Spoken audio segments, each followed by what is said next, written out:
Okay, Taber team, this video is about the rolling carts. Last week on Wednesday 8/21, I went around and I counted that we had 46 carts in the building. They're great carts, they're flexible, and the wheels are great, so I really like that.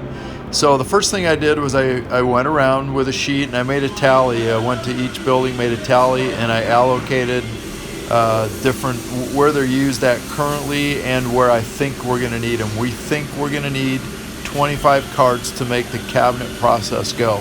That's from the comos all the way through to the finished assembly and the doors and all that stuff. So here's some visuals of the way we use the carts now. There's no question that everybody needs them. They're great carts. Here are two carts holding parts. This was in building number 3 last week, so we need them for that. There was a cart in the metal shop. He needs them.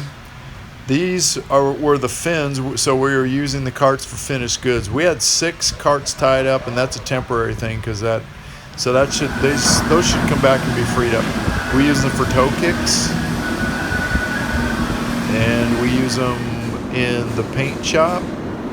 Paint shop actually had 2 of them up here next to receiving. And here's the other example. So everybody needs them, and there's no denying that. Here we use them for corner posts in building number 1. Today, while I was making this video, we actually found some corner posts in the dumpster. We unloaded a cart, threw those in the dumpster so we could have a cart freed up for use. So that's how tight we are on the carts. All right, the process starts at the comos, either in building 1 or building 3. And we can't have this happen. See, there's no carts there, so there's nowhere to put the parts once they start running them. So here's an example. Now building 1, the como, same thing. He lines them up. And one thing we're trying to do is mill the job complete before we release it any further. So we're really going to be filling these things up. Then it goes on to edging. Edging feeds 1 and fills 1.